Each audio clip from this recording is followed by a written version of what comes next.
Hello, welcome to Rajeshri Chavan classes. Today I am going to start geography for standard 7. This is the second lesson of geography for standard 7, that is the sun, the moon and the earth. तो इस lesson में हम सन, moon और अर्थ ये तीनों का एक दूसरे से क्या रिलेशन है और वो कैसा है, ये सब हम इस लेसन में सीखेंगे. We could see the moon every day in the sky. अगर आप देखोगे रात को तो हमें मून दिखाई देता है. And also we can see the different shapes of the moon, उसे हम कहते हैं फेसेस ऑफ द मून. तो ये हम हर दिन अलग अलग रहते हैं. कभी कभी ये फुल मून रहता है और एक दिन ऐसा रहता है जब स्काई में हमें कहीं पर भी मून दिखाई नहीं देता है. That is called new moon day. तो हम इस लेसन में अब इसके बारे में एक्स्ट्रा इन्फॉर्मेशन सीखेंगे. The moon's motions like the earth, the moon also has axial and orbital motion. तो आप यहाँ पर देखोगे ये मून दिखाई दिया है, इसका ये ऑर्बिटल मोशन है, मतलब ये इसी ऑर्बिट में घूमता है. वो ऐसे या कभी ऐसे कभी ऐसे. Is not changing its orbit, it is a particular orbit. So the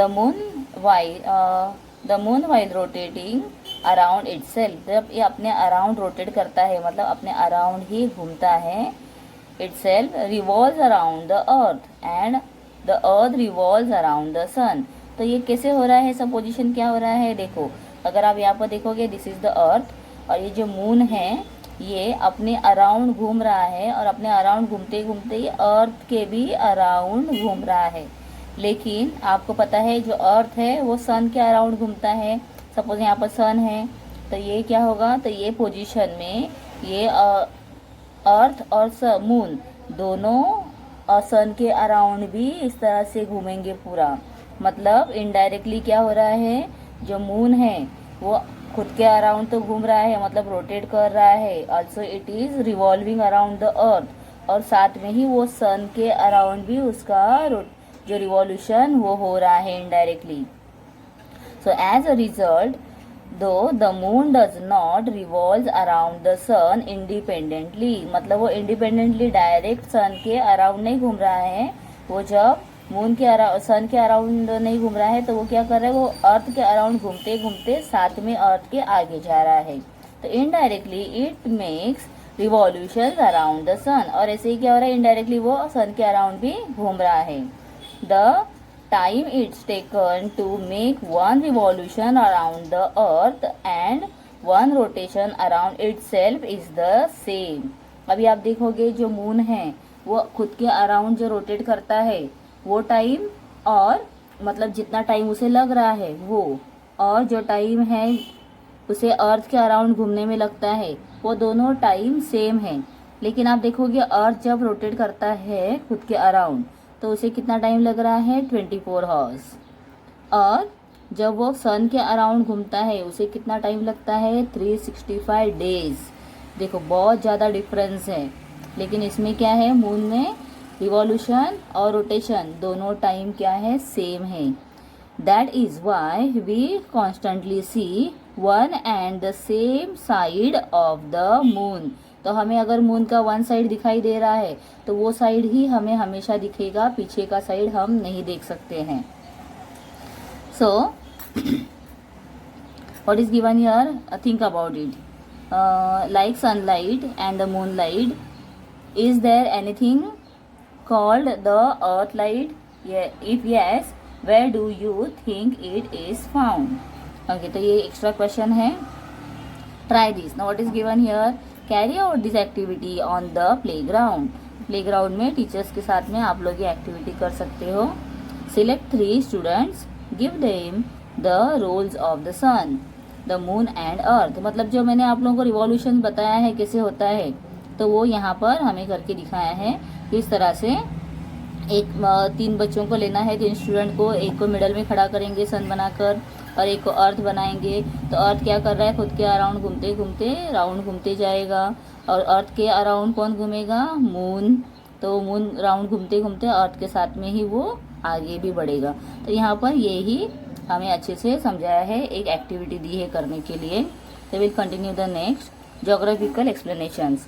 the moons orbit of the revolution is also elliptical as that of the earth. Elliptical कैसे है, देखो ये ऐसे सीधे सीधे नहीं घूमते हैं, तो ये कैसे घूम रहा है, एलिप्टिकल, थोड़ा सा ऐसे स्लांट, ये स्ट्रेट है, ये थोड़ा सा मैंने इसे क्या कर दिया है, एलिप्ट कर दिया है, टिल्ट कर दिया है, और ये ऐसे ही घूमते हैं, ये सीधा सीधा ऐसे नहीं घूमेंगे, तो ये ऐसे ही घूमेंगे। And hence the distance of the moon from the earth is not the same everywhere along its orbit while revolving. तो रिवॉल्विंग करते समय इसका जो डिस्टेंस है सब जगह पर इक्वल नहीं है। देखो ये डिस्टेंस कम है और ये डिस्टेंस बहुत ज़्यादा है। When it is closest to the earth, earth के जब ये क्लोज है, it is said to be perigee, तो ये क्या है, पेरेगी बोलते हैं इसे। और when it is at the farthest, मतलब दूर है, position is called the apogee. So in this figure we can see apogee and perigee. जो डिस्टेंस ज़्यादा है that is called as apogee, और डिस्टेंस कम है इसे बोलेंगे पेरेगी। तो यहाँ पे हमें डिस्टेंस लिख कर भी दिया है, तो दिस इज़ अबाउट, मतलब अप्रॉक्सीमेट पता नहीं है, तो कितना हम एग्जैक्ट कितना है पता नहीं है, तो हम अप्रॉक्सीमेटली इसे बोलेंगे that is 3,56,000 kilometre and this is 4,07,000 kilometre. तो ये 3 लाख है, यहाँ पर ये 4 लाख है, तो ये डिस्टेंस ज़्यादा है। एंड दिस इज़, ये देखो यहाँ पे अर्थ का ऑर्बिट दिखा है, मतलब अर्थ इस ऑर्बिट में घूम रहा है। ये अर्थ ये रास्ते से चलता है, और ऑर्बिट मतलब क्या, उनका रास्ता, जिस रास्ते से वो चलते हैं। Okay, so this is the moons position. अगर आप लोगों को एग्जाम में मून पोजीशन ड्रॉ करने के लिए आएगा, so you have to draw this figure, तो आपको ये प्रैक्टिस भी करना है। And also you have to learn this measurement, ये जो यहाँ पर डिस्टेंस दिया है उसे आपको अच्छे से रिवाइज करना है।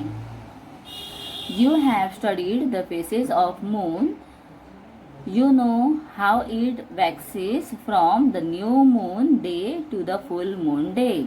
तो न्यू मून डे से, मतलब जब न्यू मून नहीं स्काई में मून नहीं है तब से फुल मून तक ये क्या हो रहा है, वैक्सिस हो रहा है, मतलब आगे आगे बढ़ रहा है, बड़ा होते जा रहा है। And how it wane from the full moon to the new moon day, तो वैन क्या हो रहा है, मतलब ये छोटा होते जा रहा है, that is called waning, this is called waxing.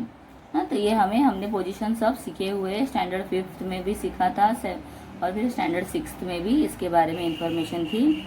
ना here we can see this is the sun rays, मतलब यहाँ पर सन है और ये सन के सब क्या है, रेज दिखाए गए हैं। तो आप नोटिस करो ये सन के रेज यहाँ पर सीधे आए हैं, ठीक है। This is the earth and this is moon, यहाँ पर ये मून दिखाया है। So this is the period of vaccine moon and this is the period of waning moon. तो यहाँ पर क्या हो रहा है, वैक्सीन हो रहा है, मतलब वो बढ़ रहा है, और यहाँ पे वैनिंग हो रहा है, मतलब वो घट रहा है, छोटा हो रहा है। छोटा मतलब वो कम कम होते जाता है। Now the vaccine and waning moon faces, तो ये भी आप लोग अगर ड्रॉ करने का प्रैक्टिस करोगे, स्टेंसिल यूज करते हो तो आप आसानी से इसे ड्रॉ कर सकते हो। सर्कल ड्रॉ करने में आप लोगों को हेल्प रहेगा, तो स्टेंसिल का यूज करो। See figure 2.2 which shows the different phases of the moon.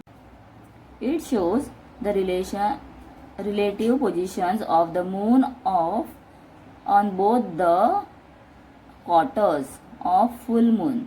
तो यहाँ पर आप देखोगे तो क्वार्टर पार्ट में जो फुल मून है यहाँ पर दिया है quarter, and this is also quarter day. तो यहाँ पर हम देखेंगे उसका पोजीशन कैसे है, सेम है बट ऑपोजिट साइड दिया है। यहाँ पर बैक साइड है, यहाँ पे फ्रंट साइड है। And the full moon and the new moon days with respect to the earth and the sun. तो इस तरह से फुल मून डे और न्यू मून डे हमें दिखाई देते हैं जब हम अर्थ से देखते हैं। Okay, then think about it. तो ये भी एक्स्ट्रा क्वेश्चन है। Okay, this is also very important. तो ये लेसन में जितने आप लोगों को डायग्राम दिए हैं बहुत इंपॉर्टेंट है, तो आप वो थोड़े डायग्राम्स को देख लो। देखो जो मैंने आप लोगों को बताया था, this is the sun and earth is revolving and rotating around itself and here is the moon. तो मून यहाँ पर अर्थ के अराउंड घूमते घूमते आगे आगे बढ़ने वाला है। Okay, so we see the faces of the moon in the sky from the earth. They are the illuminated portions of the moon. Illuminated मतलब क्या है, जो लाइटेड पार्ट है, जहाँ पर हमें सन का जो लाइट है उसके ऊपर जो आता है वो हम देख सकते हैं। मतलब ये सन का लाइट इनडायरेक्टली यहाँ पर मून पर भी आ रहा है। In that part we can see, so they become visible due to the sunlight reflected from the moon. While revolving around the earth, the moon is on the opposite side of the sun on a full moon day. Whereas on a new moon day, it is positioned between the sun and the earth. तो आप यहाँ पर देखोगे बहुत ही simple यहाँ पर diagram दिया है, इजीली आपको समझ में आ जाएगा। देखो, this is the sun, position same है, वो वहाँ से नहीं हटने वाला है, ही इज अ स्टेबल, वहीं पर वो हमेशा रहता है। सन कभी भी पोजीशन चेंज नहीं करता है, वो एक ही जगह पर है। और अर्थ क्या है, वही क्या घूम रहा है उसके अराउंड, और अर्थ के अराउंड कौन घूम रहा है, मून। तो जब आप देखोगे सन, मून एंड अर्थ, ये तीनों जब आते हैं एक पोजीशन में, एक स्ट्रेट लाइन में, we can see here new moon day. कौन सा डे है, न्यू मून डे, जब स्काई में हमें सन, मून जो है दिखाई नहीं देगा। And here you can see sun है ऊपर, then we have earth, and after that we have moon. तो ये क्या बन गया है, फुल मून डे। तो पोजीशन कैसा है फुल मून डे पर, sun, earth and moon. Okay, ये पोजीशन आपको याद रखने हैं।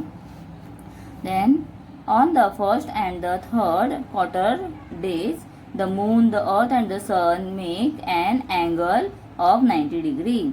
At these positions, we see half the portions of illuminated moon.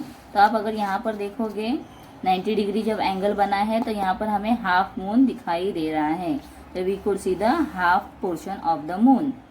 Illuminated मतलब वो लाइटेड है, इसीलिए हमें दिखाई दे रहा है, और जो डार्क पार्ट है वो हाइड हो गया है, इसीलिए हमें नहीं दिखाई दे रहा है, वहाँ पर सनलाइट नहीं है, इसीलिए हम जो पार्ट नहीं देखते हैं वो क्या हो जाता है, हाइड हो जाता है। लाइक अगर आप देखोगे this is the full moon, और ये मून पर अगर इतने पार्ट में लाइट है तो ये पार्ट हमें दिखाई दिया, बट ये पार्ट क्या है, डार्क है, तो ये हमें इतना दिखाई नहीं देगा। So hence in the sky it appears semi circular in shape, इसीलिए वो हमें इस तरह से सेमी सर्क्यूलर मतलब आधा सर्कल दिखाई देता है। ओके, इक्लिप्स, अभी आपने सुना होगा, ज़्यादातर कहते हैं ग्रहण है, सूर्य ग्रहण है, चंद्र ग्रहण है। हाँ, ये हम सब सुनते हैं, बार बार टीवी में भी दिखाते हैं। The orbital path of the earth and that of the moon are not in the same plane.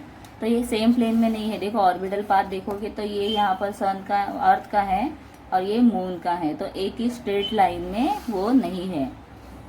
So the moon's revolutionary orbit makes an angle of about 5 degree with that of the earth. As a result the moon intersects the plane of the earth orbit twice during one revolution। मतलब जब moon का, यहाँ पर देखो moon का 1 revolution complete होता है, तो जब 5 डिग्री यहाँ पर ये जो बन रहा है, यहाँ पर आप देखोगे ये पोजीशन में आने के बाद अगर आप देखोगे तो दिस मेक द 5 डिग्री और उसका एंगल बनता है, और उस पोजीशन से ही वो एक दूसरे को क्या कर रहे हैं, इंटरसेक्ट कर रहे हैं, मतलब एक दूसरे के लाइन से पास हो रहे हैं, एक दूसरे के लाइन से गुजर रहे हैं।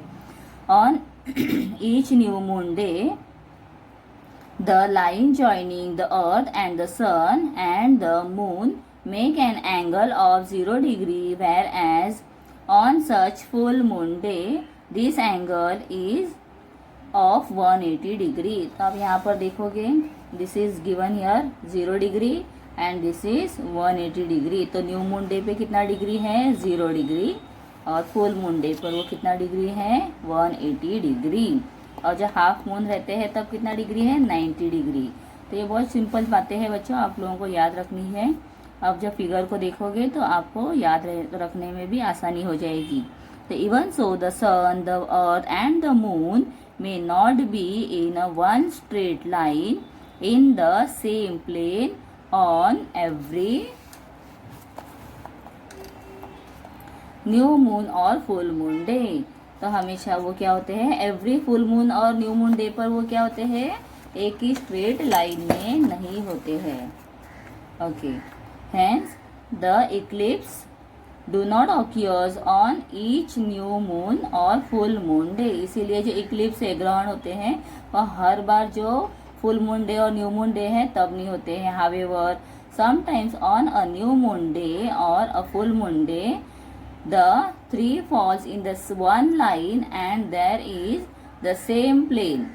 हाँ, तो क्या हो रहा है, and are in the same plane, मतलब वो एक लाइन में आते हैं और एक सेम प्लेन में, मतलब एक ही पार्ट में। सपोज यहाँ पर है तो सीधा एक ही लाइन में तीनों आएंगे, एक ही लाइन में तीनों का पोजीशन होगा। अभी यहाँ पर भी देखो आप, एक स्ट्रेट लाइन में ये नहीं है, तो जब ये स्ट्रेट लाइन में तीनों आएंगे तो we can see that it is occur eclipse, तो वहाँ पर एक्लिप्स होते हैं। So therefore, eclipse occurs on such occasions. Eclipse may be solar or lunar। तो ये कभी कभी सोलर मतलब सन का एक्लिप होता है जिसे सूर्य ग्रहण कहते हैं, और लुनार एक्लिप मतलब जो चंद्र ग्रहण होते हैं जो मून से रिलेटेड होते हैं। तो angles between the planes of orbit, तो ये नेम्स में क्यों रीड कर रही हूँ, ये जो फिगर है, डायग्राम है, उसके ये नेम है, तो ये नेम भी आपको याद रखना है। तो ये नेम आते ही you have to draw this diagram. Okay, next given solar eclipse in the moon. If the moon is between the sun and the earth, तो मून कहाँ पर है, the moon is between sun and earth. The shadow of moon falls on the earth at such a time this three celestial objects are on the same planes and falls in one line। तो क्या हो रहा है, same plane में और एक line में जब वो आएंगे, आते हैं in one line, hence the place on the earth where the moon's shadow falls। तो मून का जो शैडो होता है वो अर्थ के ऊपर आता है, मतलब क्या हो रहा है, जैसे हम यहाँ पर देखते हैं शैडो आ रहा है नीचे, तो ऐसा ही ये शैडो जैसा पेन का नीचे आया है, ऐसे ही जब मून का शैडो अर्थ पे आता है तो क्या हो रहा है, वो पार्ट डार्क हो जाता है and experience the solar eclipse, और उसे हम कहते हैं solar eclipse. The shadow of this shadow is of two types. The central portions of the shadow is darker and the periphery मतलब outer line is light। In the area of dark shadow on the earth, the sun becomes completely visible। completely invisible मतलब सन क्या होता है, completely invisible मतलब गायब हो जाता है, दिखता नहीं है, क्योंकि उसके आगे कौन आया है, सन के आगे। तो सन के आगे आप देखोगे, अगर आप अर्थ पे यहाँ खड़े हो और ये यहाँ पर मून है, ये एंगल से आप जब देखोगे तो क्या हो जाएगा, दोनों के मिडल में कौन आया है, मून है। तो इसीलिए यहाँ पर हमें यहाँ से देखने पर जो सन है पूरा दिखाई नहीं देगा, क्योंकि उसके एंगल्स इस तरह से जाते हैं, तो ये एंगल से हमें सन दिखाई नहीं देता है, वो कम्प्लीटली इनविजिबल हो जाता है, गायब हो जाता है। Then this conditions is known as total solar eclipse. तो इसे क्या कहेंगे, टोटल सोलर इक्लिप्स, जब सन कम्प्लीटली इनविजिबल है, ठीक है, तो उसे क्या कहेंगे, total solar eclipse. And however during the same period at the places where the shadow is lighter the sun disc appears partially covered. तो सन का थोड़ा सा पार्ट, मतलब जैसे मून का पार्ट कवर होता है, ऐसे ही सन का थोड़ा सा पार्ट इस तरह से कवर हो जाता है और थोड़ा सा सन ऐसे दिखाई देता है, तो that part is called partial solar eclipse. तो सी 2.5 फिगर, तो 2.55 का फिगर जो है इसमें हम देखेंगे तो हमें पता चलेगा, यहाँ पर दिया है this is partial and this is solar, total solar eclipse and this is partial solar eclipse. Okay, तो ऐसे 2 पार्ट्स इसके हैं। The total solar eclipse is seen in a very limited regions of the earth. तो ये हर जगह से अर्थ के दिखाई नहीं देता है, लिमिटेड पोजीशन से ही दिखाई देता है। So here you can C total and the partial solar eclipse. तो इसमें देखो क्या हो रहा है, जो अर्थ है दिस इज मिडल में क्या है, मून है, तो देखो आप यहाँ से ऐसे मून का जो शैडो, हाँ, अगर आप देखोगे एंगल से तो from here we can not see the sun, तो सन का पार्ट हमें दिखाई नहीं देता है। लेकिन हम दूसरे पोजीशन पर है तो यहाँ से हमें पार्टियल सोलर इक्लिप्स दिखाई देगा। अगर आप यहाँ पर हो तो आपको टोटल सोलर इक्लिप्स दिखेगा। Sometimes the moon is in apogee position, this means it is at its farthest from the earth. तो ये कहाँ से है, जो ओपेगी होता है मतलब अर्थ से ये बहुत ही दूर है। As a result the deep shadow of the moon is cast in space and does not reach the earth. तो मून का जो शैडो है वो अर्थ तक नहीं पहुंचता है, बिकॉज वो दूर है बहुत। अगर आप देखोगे तो ये शैडो दिखाई दे रहा है पेन का, जैसे जैसे मैं दूर करूँगी शैडो क्या हो रहा है, लाइट होते जा रहा है। जैसे नज़दीक जाऊँगी तो ये डार्क हो रहा है। अगर आप देखोगे बर्ड जब फ्लाई करते हैं तो जब नज़दीक है वो अपने ग्राउंड के, तो अर्थ का हम बर्ड का शैडो देख सकते हैं। लेकिन जब बर्ड स्काई में हाई सोर कर रहे हैं या फ्लाई कर रहे हैं तो उसका तो शैडो हमें नहीं दिखाई देता है। मतलब जब हम सरफेस से दूर रहते हैं तो हमारा शैडो नहीं दिखाई देगा। Therefore, as a result, the deep shadow of moon is cast in space and does not reach the earth. From a very small region of the earth, only an illuminated edge of the sun disk is seen in the form of ring. तो ring की जैसी हमें दिखाई देती है। See here you can see that. Then ring. This is called annual eclipse. इसे क्या कहते हैं हम, एनुअल इक्लिप्स। तो figure 2.6 annual eclipse is a rare phenomenon. तो ये कभी कभी ही होता है, एनुअल सोलर जो इक्लिप्स है वो कभी कभी ही होता है। Okay, after that also here is given, हमें ट्राई करने के लिए दिया है। तो आप ऐसे एक्टिविटी जैसे मैंने बताया था आप लोग कर सकते हो। You can use a light torch use करो, एक बड़ा बॉल लो, फुटबॉल लो और एक टेनिस बॉल है उसे लो और आप इस तरह से अरेंज करके लाइट का फोकस डालकर इसे देख सकते हो, तो आपको भी पता चल जाएगा तो इक्लिप्स कैसे होते हैं।